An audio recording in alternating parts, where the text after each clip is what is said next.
Creo que el término realismo mágico surge con Gabriel García Márquez y es lo que estaremos hablando, el homenaje que hace Cristovisión también a este gran hombre de letras. Y por eso hemos invitado hoy a Jairo Enrique Valderrama, especialista, profesor de la Universidad de La Sabana, que esta noche es un compartir, hablar un poco de Gao, de Gabriel García Márquez y mostrando algunas anécdotas. Seguramente muchos de los que nos están viendo han leído alguna obra de Gabriel García Márquez, algún artículo de periódico, o han tenido que ver también las noticias, todo lo que él pues produjo y realizó para nuestro país. Realmente pues ahí están grandes libros, el más conocido, 100 años de soledad, pero no, pues el que le dio el premio Nobel, pero también hay otros libros que ha leído que seguramente en la biblioteca de todo colombiano, por cultura general, tendríamos que tener. Profesor, muy buenas noches. Muy buenas noches y muchísimas gracias. Complacido, por supuesto, de estar aquí en Cristovisión. Y parece que no nos cansamos de rendirle un homenaje a uno de los grandísimos escritores universales. Muy conmovido me encuentro ahora, después de haber escuchado esta bellísima melodía y de descubrir que las personas no se van cuando mueren. Sobre todo se han construido en este mundo, particularmente en nuestro país, una obra tan magna, tan inagotable, que siempre continuará enriqueciéndonos, independientemente de que las leamos 1, 2, 3, 10 veces. Muchas gracias. Muchos, sobre todo de los jóvenes, ¿no? Pues se tiene la referencia a García Márquez, a veces por ser premio Nobel de literatura, pero no se puede negar que fue un hombre realmente insigne de las letras en el país. Si no hubiera sido Nobel, ¿qué hubiera pasado con Gabriel García Márquez? Bueno, el premio Nobel obviamente parece ser el primer escalón en el reconocimiento de los grandes literatos desde hace algo más de 100 años. Pero la calidad no se da necesariamente a partir de un reconocimiento formal. Yo creo que la obra de García Márquez se reconoce en sus mismos textos. Cuando uno navega en cada uno de sus libros, descubre maravillas que nunca antes habían sido reveladas. García Márquez, por supuesto, siendo un gran artista, logró develar su propia realidad, su propio terruño, su entorno, y tuvo la oportunidad de conocer, por supuesto, muy bien su propio país, conocer Latinoamérica en primera instancia, Europa, el Lejano Oriente, y compartir con diversas culturas. Es decir, tuvo una visión global de la existencia, de su tiempo, y a partir de esas experiencias fue construyendo, fue hilando escenas, claro, a partir de sus propias vivencias, pero con una interpretación propia, porque en últimas, en eso consiste el trabajo de un gran escritor, en redescubrir aquello que el común de los mortales no podemos apreciar en primera instancia, y aún las palabras, que fueron siempre la materia prima de García Márquez, resultaban cortas, de ahí su maestría. Solamente a partir de 28 letritas bien dispuestas, así como un gran músico dispone las notas musicales para crear una melodía diversa y novedosa, eso mismo hizo García Márquez. Con las 28 letritas de nuestro alfabeto construyó mundos maravillosos. Esto que se habla realismo mágico, ¿qué se entiende realismo mágico desde la perspectiva de Gao? Ese realismo mágico, como se ha asignado a una de las mayores características de sus obras, se refiere no tanto a la fantasía, y aquí es muy pertinente establecer esa diferencia entre fantasía e imaginación, que fue lo que tuvo Gabriel García Márquez. La fantasía pura se deriva de la ficción escueta, sin ningún asidero con la realidad. Podemos pensar en un personaje como Campanita, por ejemplo, aquella hada de alitas, muy tierna, hermosa, pero es fruto solamente de la fantasía. Con ella no se puede interpretar la realidad. El trabajo de García Márquez fue, por supuesto, muchísimo más elevado, pero hay que saber acercarnos a la obra de Gabriel García Márquez y saber que las escenas que él nos expuso allí son representaciones de la realidad, representaciones expuestas a su manera, por supuesto, y allí de manera críptica quizás en clave, quiso decirle al mundo muchas cosas, ¿eh? Por eso hay que aproximarse una y otra vez a la inagotable obra de García Márquez. Sin entrar en polémica política, podríamos decir que hay ahí en los libros de Gabo un acento político, ese realismo mágico que también recoge la idiosincrasia, sobre todo del Caribe, la forma como se manejaba también el poder, la forma como se abandona al ser humano. Uno pensaría que las historias que contaba García Márquez eran solamente fruto de la ficción. Ya en estos últimos días, sobre todo las nuevas generaciones que no se habían acercado tanto a la obra de García Márquez, han empezado a descubrir que detrás de esas historias indudablemente hay una visión política, social, psicológica, enteramente humana, porque en todos esos ámbitos participamos los seres humanos. Quiso develar al hombre frágil. Todos los seres humanos somos frágiles, todos los seres humanos nos equivocamos, y él quiso exponerlo allí en sus obras. Y supo que los seres humanos, aunque no lo queramos, mostramos distintas facetas ante la realidad, que sufrimos, que lloramos, que nos alegramos, que razonamos, pero también actuamos a partir del instinto y del impulso, porque aunque no lo queramos, también conservamos algo de animalidad. Lo importante y lo que hace la diferencia entre el hombre y muchas criaturas es que nosotros podemos controlar, si lo queremos, esos impulsos. Pero en las historias de García Márquez se descubre que el hombre es humano y que es frágil, y que necesariamente no todos los seres humanos tenemos la potestad de juzgar a otros, porque somos igualmente débiles, ¿no? García Márquez, aparte de sus obras, demostró en su propia vida también que es un ser humano inmenso, que nos dio un ejemplo, repito, inagotable, pero del cual podemos beber todo el tiempo. Y él también se equivocó, y él también lloró, y él también se enojó, y por fortuna también se alegró muchas veces. Y eso es importante notarlo ahí en las obras de Gabriel García Márquez. Todos esos días estamos viendo nosotros homenajes a Gabo, a nivel también religioso. Bueno, hoy creo que había una celebración religiosa en la catedral, no necesariamente de Eucaristía, sino un oficio religioso. Pero mucha gente vuelve hacia Aracataca, un pueblo que podría ser Macondo. Un pueblo que hace poco peleaba porque no ha tenido acueducto. ¿No sería un gran homenaje para este hombre insigne de las letras colombianas que se volcara todo un estado a tratar de hacer de ese Macondo, de ese Aracataca, una ciudad realmente donde se diga aquí nació un hombre grande? García Márquez, por supuesto, soñó con que se le tendiera la mano no solamente al municipio donde nació, no solamente a Colombia, no solamente a Latinoamérica, sino a todos los lugares del mundo que han sido olvidados. Trabajó la mayor parte de su vida en eso.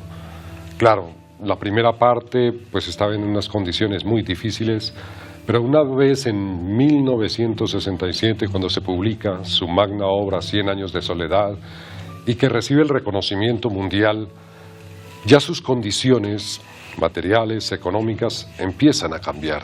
Sus condiciones de vida mejoran, y eso por supuesto es favorable, porque eso también favorece su propia creación.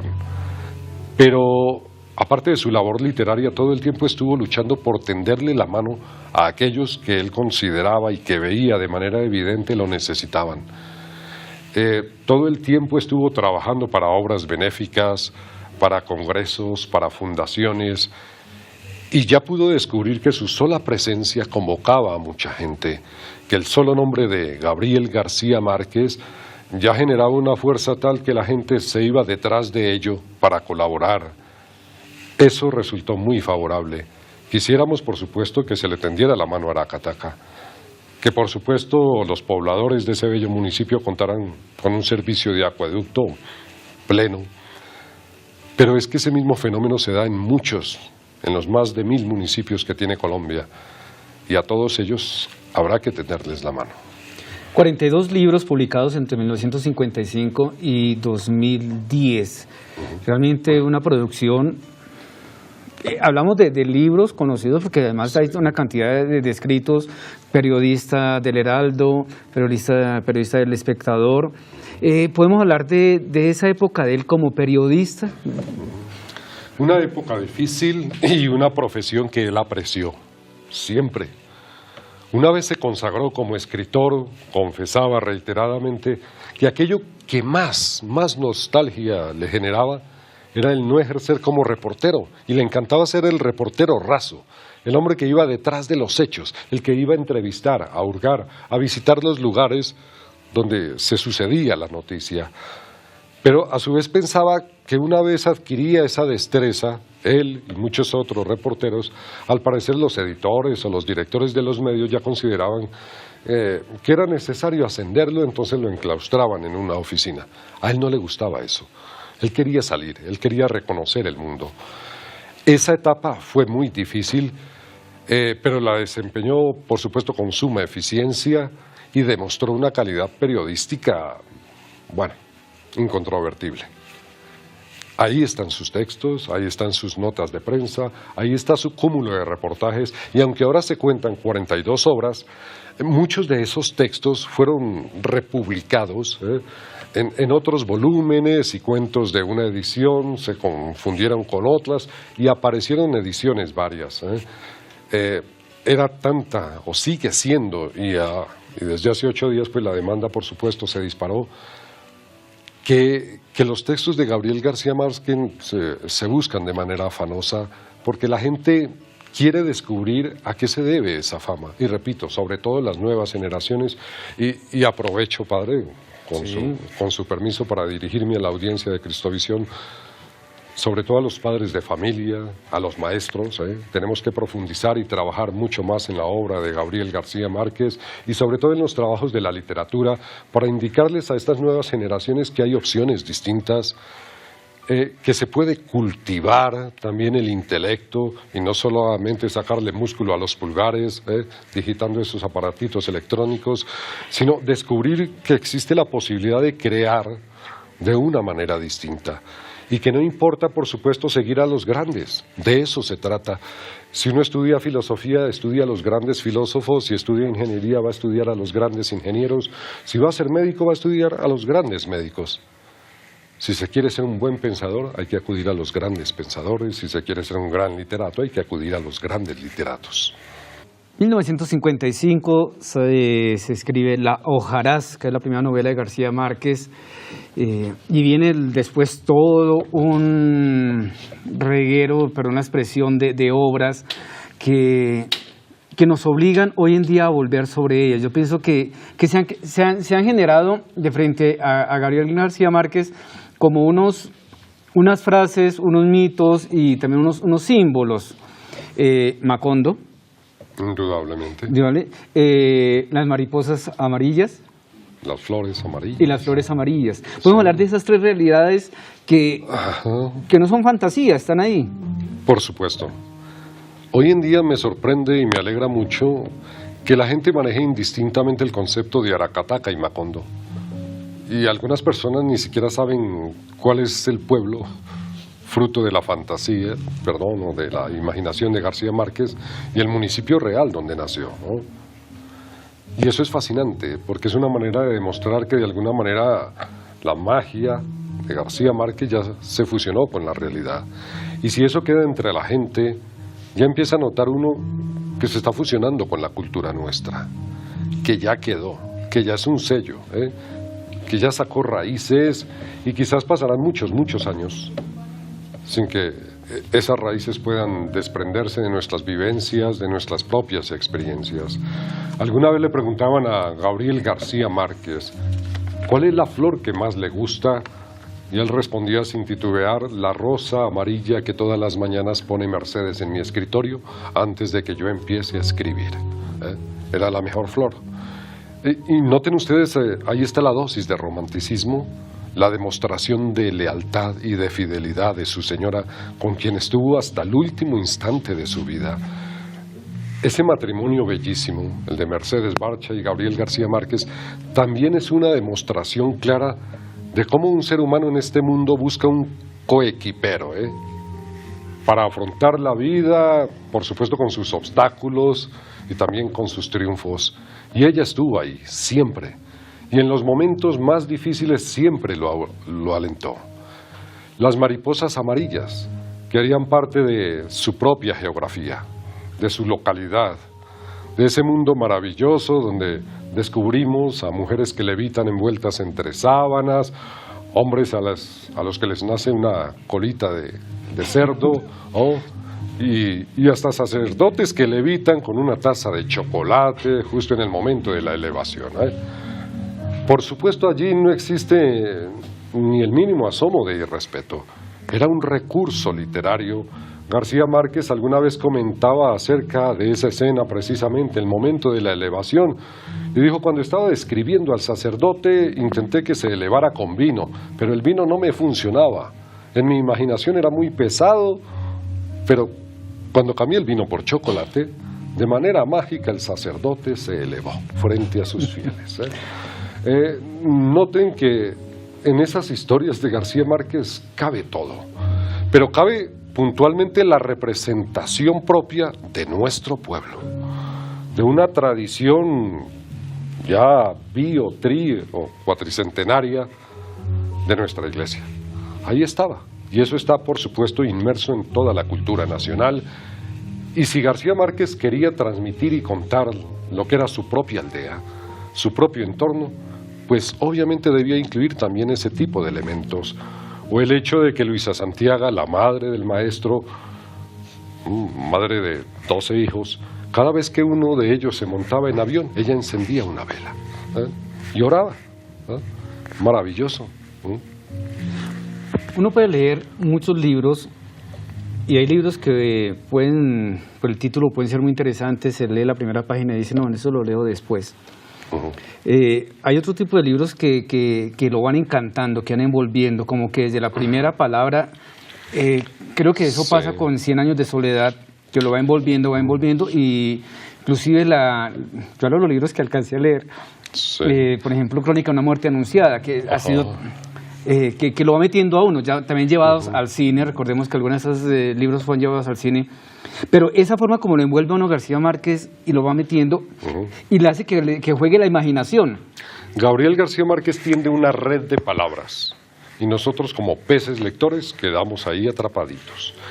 Particularmente en Crónica de una muerte anunciada, en las primeras líneas uno ya sabe: va a morir este hombre, Santiago Nazara. Y ahí se lo dice: el día en que lo iban a matar, Santiago Nazara, lo iban a matar. Es decir, va a morir, ya se sabe. En la primera línea, García Márquez está contando el desenlace de la obra, pero atrapa al lector porque no le dice cómo. Y entonces uno tiene que seguir leyendo para averiguar cómo es que lo mataron. En 100 años de soledad, muchos años después, frente al pelotón de fusilamiento, el coronel Aureliano Buendía había de recordar aquella tarde remota en que su padre lo llevó a conocer el hielo. Cuenta García Márquez que justo en el año 66, cuando se desplazaba en un vehículo Renault 4, muy chiquitito, con su señora al lado, su hijo mayor durmiendo en la parte de atrás, transitando por el sur de los Estados Unidos, de pronto vio un trozo de hielo y observó que dentro había algo que simulaba las espinas, las púas en el hielo. Y dijo: lo tengo. Se devolvió y regresó a México. Se encerró 18 meses seguiditos a escribir 100 años de soledad, de un solo tirón. El hielo lo inspiró, pero no tanto que hubiese surgido la inspiración, no. Evocó el instante mismo en que precisamente su abuelo, Nicolás Márquez, padre de Luisa Santiaga, lo llevó a conocer el hielo. Porque en aquel entonces, cuando no había energía eléctrica, pues en la costa atlántica era imposible encontrar hielo. Pero de pronto llegó alguien a Aracataca con un bloque de hielo, y para García Márquez, en su tierna infancia, menos de 8 años, porque... sí, su abuelo murió justo cuando García Márquez tenía 8 años. Él pudo ver el hielo y lo cautivó de tal manera que esa imagen le quedó impresa en su cabecita. Ya siendo adulto, ya siendo padre y esposo, pues evocó el instante y se devolvió. En El amor en los tiempos del cólera recuerda uno cómo el olor de las almendras amargas le recordaba siempre el destino de los amores contrariados. Y en esa primera línea ya indica lo que va a pasar. Algo entre una pareja que no puede ser feliz de manera instantánea. Van a tener obstáculos, problemas, inconvenientes, lo dice en la primera línea, pero no dice de qué manera. Ese es el ganchito, y nosotros de peces lectores tenemos que morder ese ganchito, que es el anzuelo literario. Generalmente uno lee el libro, muchos de estos libros se llevan al cine, las grandes pantallas, eso tiene que ser mucho más comercial. Yo leí alguna vez, no de García Márquez, sino de Humberto Eco, ay, se me olvidó. ¿El nombre de la rosa? El nombre de la rosa. Sí. Entonces, cuando uno empieza a leer El nombre de la rosa, ese texto medieval, Ajá. y la forma como lo va metiendo a uno en la biblioteca, en el monasterio, todos esos intríngulis y la lucha constante, y cuando uno ve la película, claro. dice, No, faltó. ¿qué pasó aquí? Por Uno se supuesto. imagina la biblioteca con todos los volúmenes, volumen, los todo, escribientes y amanuenses. incluso la biblioteca que es como Claro, tan y las- mística, uno se mete y dice, bueno, y cuando la ve en la película dice, pues bonita. Sí. Pasó lo mismo con García Márquez al llevarlas al cine a las películas. Pasa con toda obra literaria que se lleve al cine. A García Márquez, a comienzos de los años 70, alguien, un productor de cine, le ofreció $3 millones a comienzos de los 70. Si permitía que 100 años de soledad se llevara al cine. Gabriel García Márquez dijo no, y nunca. Porque yo quiero que en la imagen de mis lectores quede el rostro que se formó cada uno de ellos de Úrsula, o de Pilar Ternera, o de Aureliano. Ponerle un rostro a esos personajes es ya encasillarlo, enmarcarlo, y eso no se puede. Un lector frente a una obra está recreando con el mismo autor, está construyendo escenas. Uno puede hablar de un caballo y cada quien imagina el caballo, no sé, de color marrón o blanco, con silla, sin silla, con jinete o sin jinete, o galopando por las praderas. Al nombrar esas palabras, la imaginación trabaja, construye. Puedo hablar de una niña y cada quien imagina a la niña de cabello rizado, o lacio, o corto. Construye con el autor, aunque el autor no me esté dando esos datos. Yo lo acompaño en la construcción. El cine no, la televisión no. Porque si me hablan de un caballo, me muestran el caballo y mi cerebro no trabaja para construir imágenes. Por eso la literatura, indudablemente, es un cultivo permanente del intelecto. Las neuronas empiezan a hacer contacto y a soltar chispitas. Ahorita hablábamos precisamente ahí haciendo un excursus y es la necesidad de leer. Es decir, cuando uno tiene esos aparatos como que pierde, inclusive la imaginación, ¿no? Porque uno está leyendo algo y dice, bueno, de pronto X realidad, entonces uno la busca ya por San Google y ahí aparece, o si no aparece uno dice, bueno, no es, cambio. Claro. El libro obliga, primero, lo hablamos ahorita muy románticamente, porque cuando se habla del libro se habla ya como si fuera algo superado, pasado, como para la gente que nos quedamos atrás. Y hablamos, yo por lo menos, lo tengo que confesar, yo no puedo leer nada que no esté impreso. A mí, yo leo una cosita aquí, pero es corta, afortunadamente los tweets son cortos, sí. pero el mundo de hoy no lee. Y no lee, o por lo menos en el contexto nuestro colombiano, poco lee, existiendo tantas cosas maravillosas. Toda la obra de García Márquez, pero inclusive otros autores que poesía. Padre, yo le voy a confesar algo. Aparte de respirar, lo que yo más hago es leer. Y no puedo evitarlo, ¿no? Leo tanto como me alimento. Es decir, nutro mi cuerpo, pero debo nutrir mi espíritu y mi mente todo el tiempo. Siempre he considerado que la lectura es un acto de amor. Así como una parejita, a un caballero no se le puede obligar que esté con su dama ni a esta dama con este caballero si no se sienten bien. Y por supuesto ambos están en todo su derecho de aceptar o rechazar.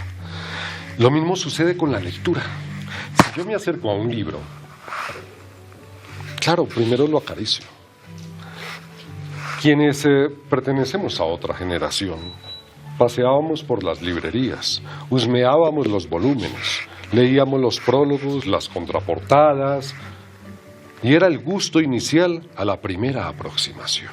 El olor a papel. Si alguien lee de manera obligada, es como si mantuviese una pareja también obligada.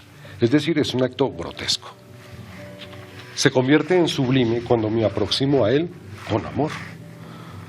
¿Y por qué hay amor en la literatura? Porque los autores, hablo de la buena y elevada literatura, construyeron sus obras a partir de sus percepciones más sensibles, de sus sacrificios más extremos, de su tachar, de su romper, de su corregir y reacomodar los textos. Escribir una obra literaria no es como creen algunos regar palabras como se hace hoy en día en los mensajes de texto. Eso no es escribir, eso es soltar símbolos y signos, y aparte de ello, el lenguaje de esa manera se está deteriorando.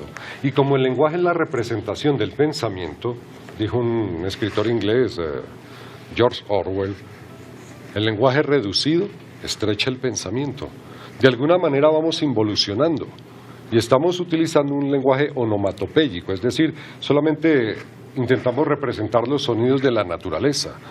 A un joven adolescente se le pregunta, ¿cómo te pareció la película? Y él dice, uy. No, pero la trama, la argumentación, la actuación, uff. Sí, pero suelta una oración, no. Entonces uno no sabe si está hablando o pretende ladrar, ¿eh?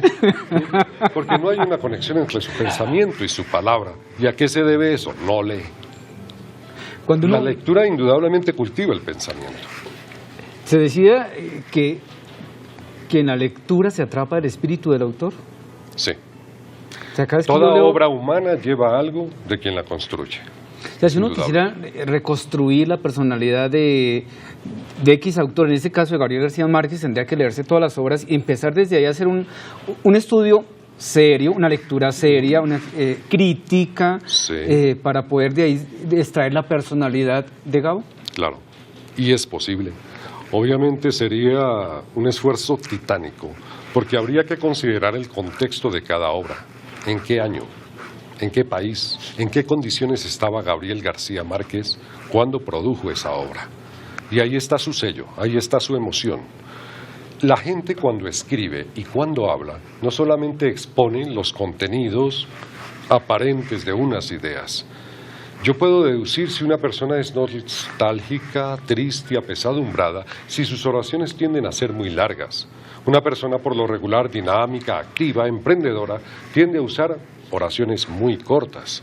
Las personas que usan con reiteración palabras que llevan P, que llevan T o que llevan C con el sonido de K, K o Q, no el de C, tienden a ser también personas muy seguras. Muy sensibles son aquellas que utilizan mucho la M o la S. Y son percepciones sutiles que un lector común no capta. Y uno sabe por qué pone punto, o por qué punto y coma, o por qué una coma. ¿Por qué usa García Márquez? Jamás usó un adverbio terminado en mente, como realmente, comúnmente, tristemente. Él cambiaba ese tipo de expresiones, por ejemplo, si quería decir fácilmente, decía con facilidad. Nunca permitió que en sus obras existiera un adverbio terminado en mente. No se encuentra. Yo no lo he encontrado. Pero obviamente él es un maestro de las letras y él podía estructurarlo todo de tal manera que no se le fuera ni un error. En su primera etapa de la vida, sus primeros años, mantenía una disciplina férrea y escribía de tal manera, con una perfección absoluta, que podía dedicar 6, 7, 8 horas seguiditas, luego de que Mercedes había puesto su rosa amarilla, a escribir. Y él decía que podía desechar 300 o 400 páginas y al final terminaba con un parrafito. Pero se sentía satisfecho, un parrafito por día. Una persona que desarrolla esas capacidades, ¿nace o se hace? Las dos cosas. O sea, se requiere de un talento, sí. García Márquez, como los grandes artistas, tienen una capacidad de percepción distinta a la que tenemos los mortales comunes. De alguna manera por eso son grandes, porque han trepado a escalones mayores y desde allí pueden observar la panorámica de la realidad de una manera distinta, pueden observar mucho más lejos de lo que observamos el común de los mortales, pueden percibir detalles que para nosotros, bueno, pasan inadvertidos, pero para ellos resultan trascendentales y establecen asociaciones muy rápidas de un peso inimaginable. Por eso logran crear lo que crean. Y uno dice, esto es maravilloso, pero eso que está leyendo y que le resulta maravilloso sucede todos los días en este país. Pero nos resulta tan cotidiano que no nos parece extraordinario. Pero la manera como lo narra García Márquez lo pone como extraordinario, como maravilloso, como asombroso, cuando es algo tan habitual en nuestra cultura. Podemos decir que un escritor, un escultor, un pintor termina siendo un loco tan cuerdo que los demás creen que está tan loco porque ve una realidad diferente, lo que usted acaba de decir, pero capta lo que nadie capta en su cordura. Eso es cierto. Y lo que sucede no es que esté loco. Lo que sucede es que la gran mayoría supone que lo que piensa la mayoría es lo correcto. Y ese es un error gravísimo. El hecho de que mucha gente piense lo mismo, actúe de la misma manera, no significa que se deba pensar así y actuar así. Por eso los grandes hombres, los que logran romper esa cotidianidad, son ellos. Los grandes escritores, los grandes músicos, los grandes pintores, arquitectos o científicos, logran ver lo que el común de los mortales no ve. Pero aparte de eso, presienten algo, porque aún sin haberlo descubierto, insisten en irse por ese camino, en aguantar hambre, como aguantó mucha hambre García Márquez. Llegó a deber casi 1 año y medio de arriendo en la pensión en París, ¿no? Hacia mediados de los años 50, bajo la dictadura de Rojas Pinilla, cuando se cerraron El Espectador y El Tiempo. Y él, como corresponsal del Espectador, pues recibía su chequecito por las notitas que enviaba desde Europa. Pero una vez el periódico estuvo cerrado, pues ya no recibió más dinero, ¿no? Y tuvo que aguantar mucha hambre y soportar unos inviernos crudísimos.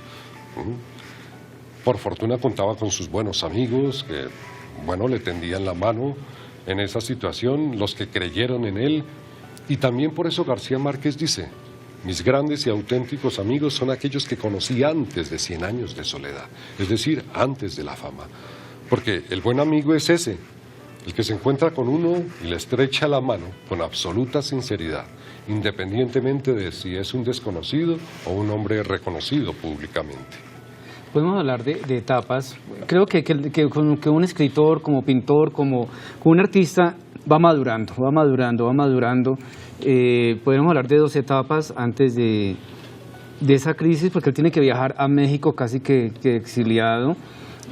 También hay una persecución, se le ve con sospecha, también muy amigo de Fidel Castro. En una época donde no era fácil ser amigo del gobierno cubano. Claro. ¿Eso se ve reflejado en sus obras en algún momento? Sí, por lo menos hay algunos textos de carácter de corte periodístico más que literario. Hay un libro que, bueno, no todo el mundo conoce, que se llama Cuando era feliz e indocumentado. Y allí compendia algunos reportajes. El primero de ellos tiene un titular que entraña un significado doble. Se llama Mi hermano Fidel. Lo escribe García Márquez, pero sucede algo curioso. Está entrevistando a la hermana de Fidel Castro, llamada Emma.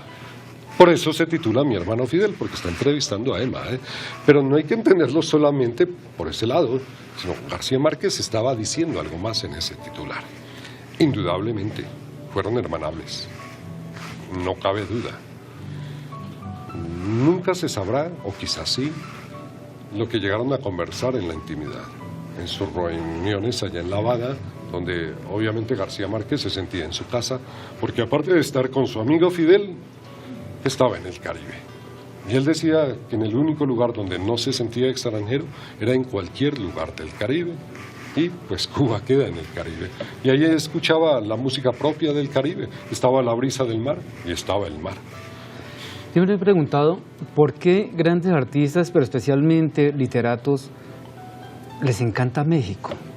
¿Por qué México se convierte casi que en la cuna donde quieren vivir los grandes escritores, especialmente latinoamericanos, pero también del mundo? México pareciera que durante mucho tiempo se habló que Bogotá era la Atenas de América Latina, pero pareciera que el lugar propio de la literatura o de la inspiración o de refugio o de la vida bohemia fuera Ciudad de México. México es un país de aproximadamente 120 millones de habitantes. En Latinoamérica siempre se le reconoció a México ser un país exportador exportador y editor de libros. Por tanto, para los escritores era un buen lugar. Muchos editores estaban buscando excelentes literatos. Era un gran camino. Allí, han llegado Fernando Vallejo, Álvaro Mutis, dentro de las letras nacionales más reconocidas. Se han quedado en México, México los ha acogido y hay una inmensa ventaja, hablan nuestra misma lengua. Aparte de ello, México cuenta con una riqueza cultural asombrosa, maravillosa. Aparte de variada, también es diversa.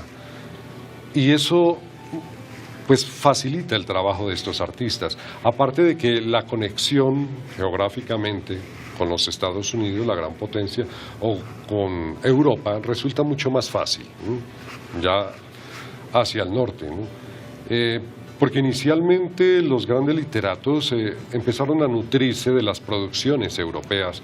La mayor cantidad de escritores procedentes de Europa durante el siglo XIX, de ellos bebieron los literatos latinoamericanos, y se supuso en primera instancia que la literatura debía encuadrarse solamente en el formalismo que impartían los europeos. Cuando García Márquez rompe con ese formalismo, quizás eso fue lo que causó revuelo en el mundo. Su literatura era distinta, y aparte de distinta, lo más maravilloso es que era nuestra. Se mostraba, claro, a Colombia, pero a Latinoamérica. Ya no era el retoque o el ambiente un poco solemne que se veía en las obras europeas.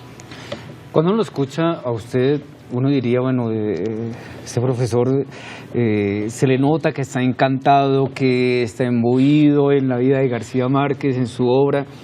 ¿Qué lo encanta de García Márquez? ¿Qué lo encantó y qué lo seguirá encantando de este autor? Hay dos etapas fundamentales en mi vida de lector. La primera, a los 4 años, cuando yo estaba aburrido en casa, mi hermana menor dormía en la cuna, mis 2 hermanos mayores ya iban al colegio, mi madre hacía oficio en casa y yo aburridito dije, ¿qué hago, mamá? Bueno, ven, me arrodillé a un costado de la cama, abrí una de las cartillas de mi hermana mayor y me encontré con el Rey Midas. A los 4 años. Desde ahí les confieso, con todo el respeto, quedé jodido, No pude dejar de leer, me pareció maravilloso. Luego, a los 11 años, cursando el equivalente hoy al grado 6º, algún maestro de literatura dijo, bueno, a leer, ¿qué libro tienes en casa? Y yo, de tonto, el libro de mi tío, 100 años de soledad, a los 11 años. Obviamente no lo entendí, pero intenté su lectura. En la primera parte hay un cuadro que pinta García Márquez acerca de un gitano llamado Melquiades y dice de él que tenía las manos de gorrión. Me pareció fascinante la comparación, manos de gorrión. Y cuando uno menciona eso, inmediatamente asume que es una mano huesuda, extremadamente fina y con uñas puntiagudas.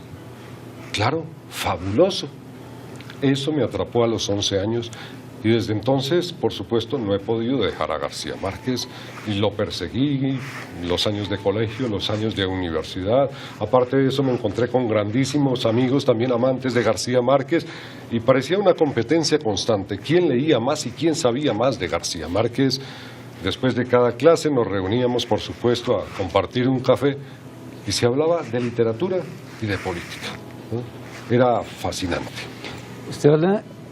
Recordando, pues se nota que es muy reciente, pero la Bogotá antigua era una ciudad de los famosos cafés por el centro, donde hacia las 4 de la tarde se hacían las famosas tertulias, Sí. donde con el chocolate santafereño, donde se reunían los grandes literatos y no simplemente políticos, gente muy ilustrada. ¿Es Sí. posible en pleno siglo XXI para muchos jóvenes universitarios volver? Muchos llaman, a veces se habla de la vida bohemia como si fuera una vida de nostalgia, pero era una vida de compartir, de discutir, sin afrentas, Claro. sino muy racionales, muy decentes en exponer ideas, pero también ese contrapunteo de ideas, de donde surgían, y siempre había alguien que de pronto iba cogiendo esos apuntes que de pronto uno sacaba del bolsillo y decía, es que yo pienso, entonces de ahí van surgiendo cosas. Claro. Y cuando alguien mencionaba un autor, uno anotaba el nombre de esto, tengo que leerlo. Mencionaban una obra, no lo ha leído, anotaba y había que leerla. Es decir, era el deseo por aprender. Y por supuesto, lo fascinante con esos grandes amigos era el diálogo fraterno. Independientemente de que alguien tuviera una posición distinta a la mía, se sabía entender.